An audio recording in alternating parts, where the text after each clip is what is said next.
अखंड अमर योद्धा।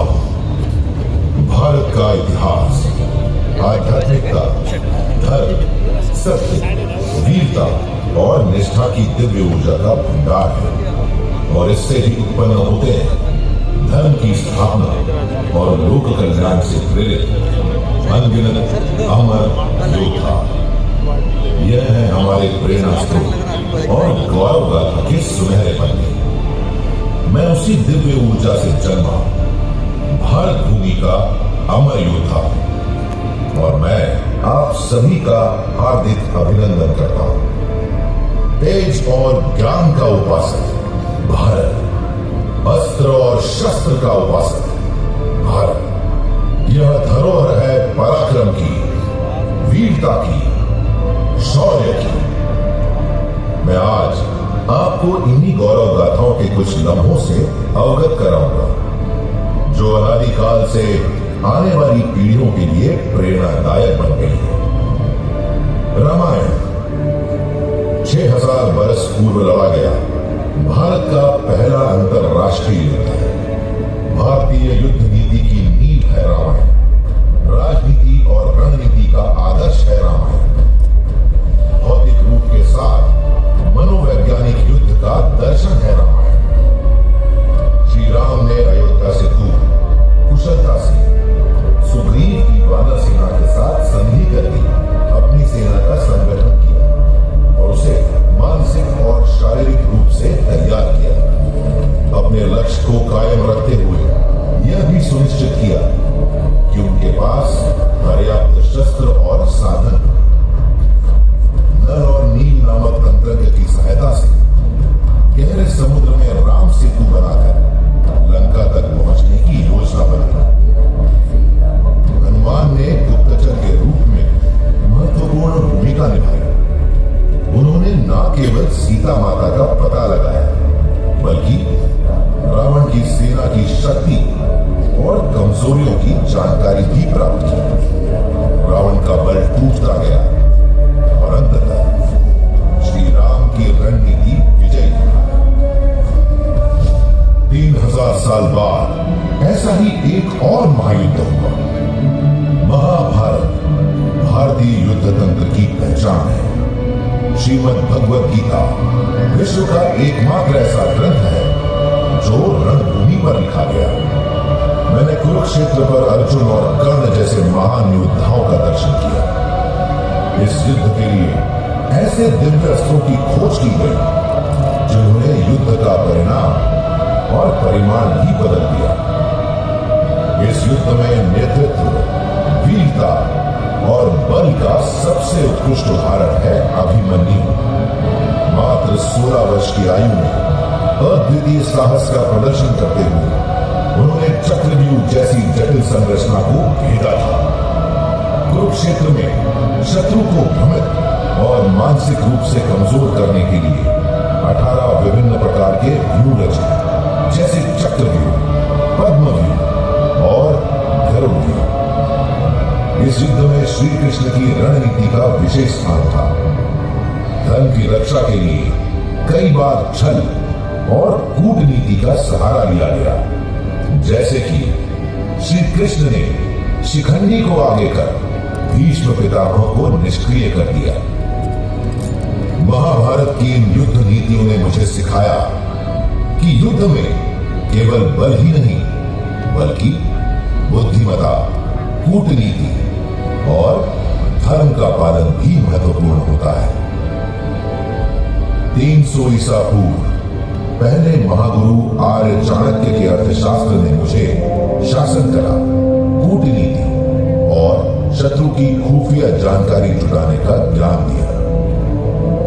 प्रसिद्ध तमिल विद्वान तिरुवल्लुवर ने तिरुकुरल में कॉम्प्रिहेंसिव मिलिट्री पावर को परिभाषित किया। बाणभट्ट लिखित हर्षचरित ने ऑफेंसिव और डिफेंसिव युद्धों की तुलना स्पष्ट की। 8वीं शताब्दी में शुक्राचार्य ने मुझे बारूद की तैयारी और युद्ध के विभिन्न रूपों से अवगत कराया। जैन विद्वान सोमदेव सूरी ने नीति वाक्यमृत में पैदल और घुड़सवार सेना के लिए बैटल फॉर्मेशंस निर्धारित किए।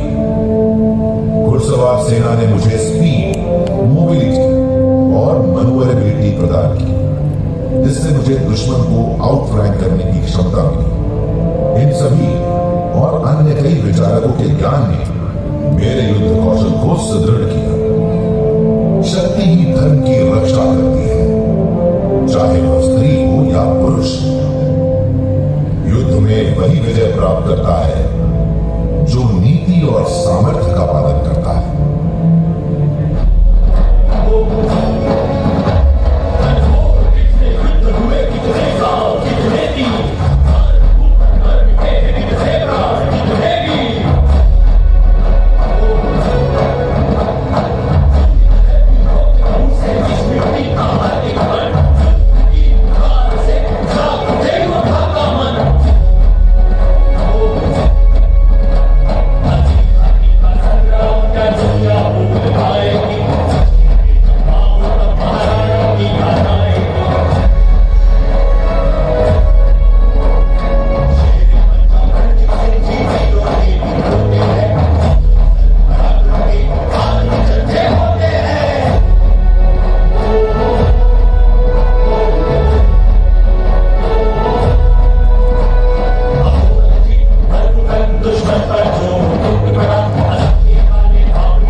जिसका उद्देश्य भारतीय सेना को न केवल तकनीकी रूप से सक्षम करना बल्कि सांस्कृतिक और सामरिक विरासत से प्रेरणा लेकर रणभूमि में अपनी अलग पहचान बनाना भी है।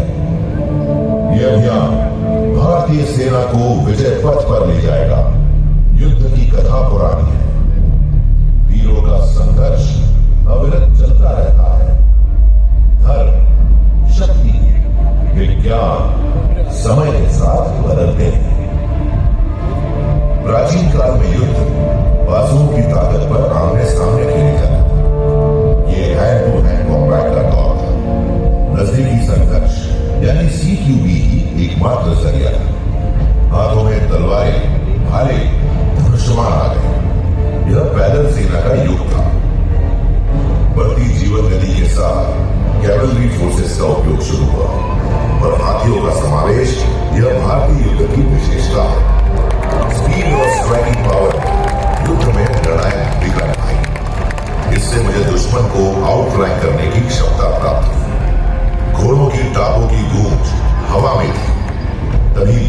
के धमाके ने युद्ध की परिभाषा ही बदल डाली। तलवार और भाले की जगह तोप और विस्फोटकों ने ले ली। बारूद ने सेनाओं को दुश्मन के किलों को ध्वस्त करने की शक्ति प्रदान की। युद्ध भूमि का विस्तार दूर दराज तक हुआ। ऑफेंसिव मेजर्स के साथ डिफेंसिव तकनीक भी परिष्कृत हुई। जीत का मापदंड केवल आक्रमण नहीं बल्कि प्रतिरोध भी है। प्रथम विश्व युद्ध के दौरान ट्रेंच वॉरफेयर विकसित हुआ, जिससे डिफेंसिव लाइन बैटल को जन्म मिला। सैनिक ट्रेंच का इस्तेमाल कर लंबी अवधि तक लड़ाई लड़ने लगी। अब लड़ाई 24 घंटे चलने लगी। टैंकों के आगमन के साथ युद्ध का चलन ही बदल गया। मैकेनाइज्ड वॉरफेयर के साथ गोलाबारी और गतिशीलता ने युद्ध